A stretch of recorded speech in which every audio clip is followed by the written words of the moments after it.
Hello বন্ধুরা, আশা করি তোমরা সকলে ভালো আছো।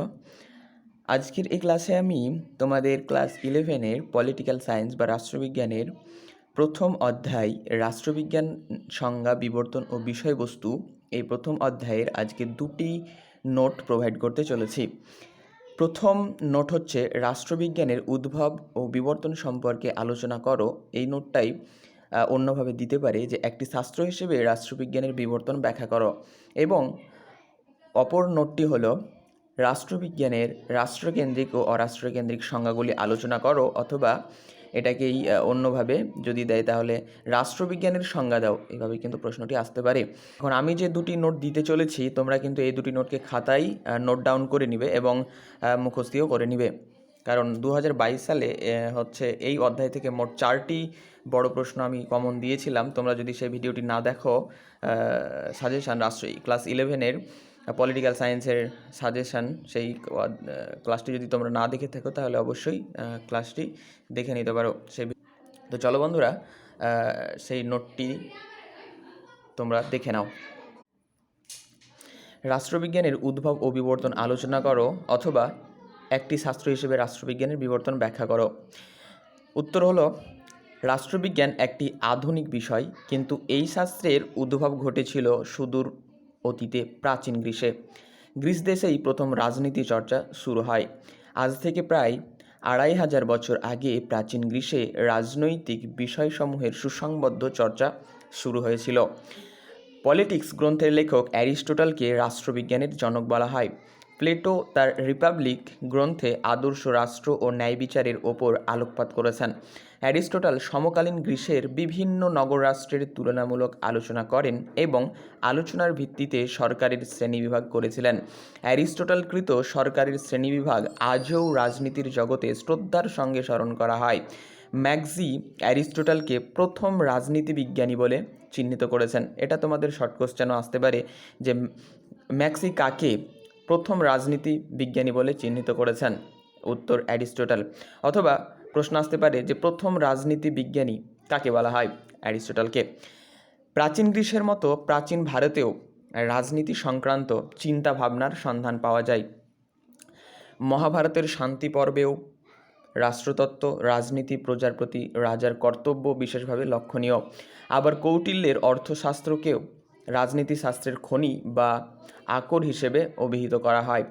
মধ্যযুগে একেশ্বরবাদ, বিশেষ করে খ্রিস্টান ধর্মভিত্তিক রাজনীতি প্রাধান্য লাভ করে। ইউরোপে মধ্যযুগ ছিল অন্ধবিশ্বাসের যুগ। এই সময় রাজা ও পোপের পারস্পরিক এখতিয়ারগত বিরোধ রাষ্ট্রচিন্তার জগৎকে আচ্ছন্ন করে রেখেছিল।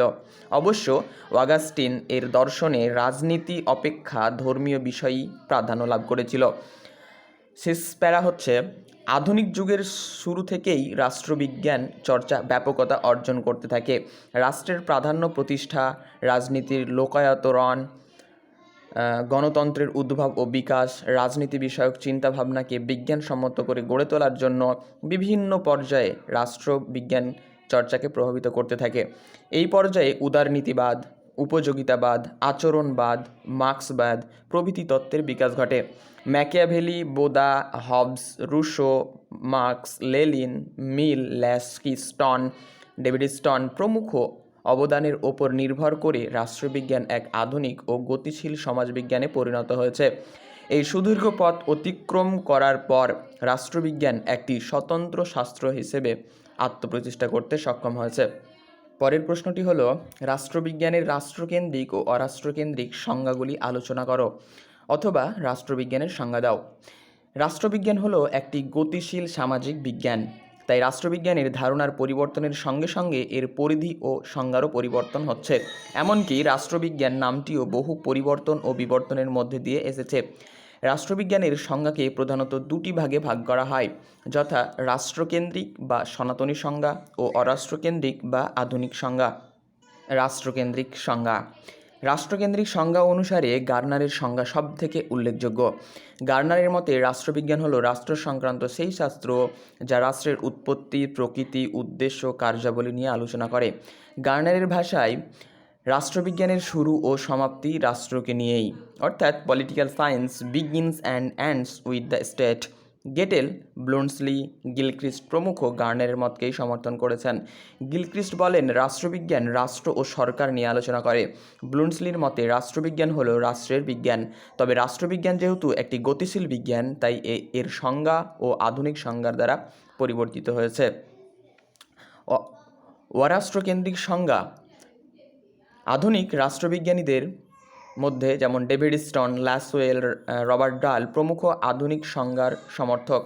অর্থাৎ ডেভিড স্টোন, ল্যাসওয়েল, রবার্ট ডাল প্রমুখ রাষ্ট্রবিজ্ঞানীরা কিন্তু আধুনিক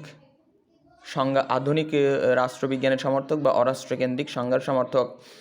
আধুনিক রাষ্ট্রবিজ্ঞানীদের মতে রাষ্ট্রবিজ্ঞান কেবল রাষ্ট্রকে নিয়ে আলোচনা করে না, সেই সঙ্গে রাজনৈতিক দল, চাপ সৃষ্টিকারী গোষ্ঠী, বেসরকারি প্রতিষ্ঠান, ক্ষমতা, প্রভাব, সংঘাত প্রভৃতি নিয়েও আলোচনা করে। রবার্ট ডালের মতে আধুনিক রাষ্ট্রবিজ্ঞান ক্ষমতা, কর্তৃত্ব ও শাসন সংক্রান্ত বিষয় নিয়ে আলোচনা করে। ডেভিড স্টোনের মতে রাষ্ট্রবিজ্ঞান হলো মূল্যের কর্তৃত্বমূলক বন্টনের পাঠ। তবে সর্বজনীন সংজ্ঞা অনুসারে রাষ্ট্রবিজ্ঞান কি? এটা কিন্তু তোমাদের একটা শর্ট কোশ্চেনও আসতে পারে যে রাষ্ট্রবিজ্ঞানের সংজ্ঞা দাও। তো সর্বজনীন সংজ্ঞা অনুসারে যে শাস্ত্র রাষ্ট্রের উৎপত্তি, প্রকৃতি, কার্যাবলী, রাষ্ট্রের সঙ্গে নাগরিকের সম্পর্ক, সংবিধান, সরকার, আন্তর্জাতিক সম্পর্ক, আন্তর্জাতিক আইন, ক্ষমতা, দ্বন্দ্ব, বিরোধ প্রভৃতি বিষয় বিজ্ঞানভিত্তিক আলোচনা করে, তাকেই রাষ্ট্রবিজ্ঞান বলে অভিহিত করা হয়।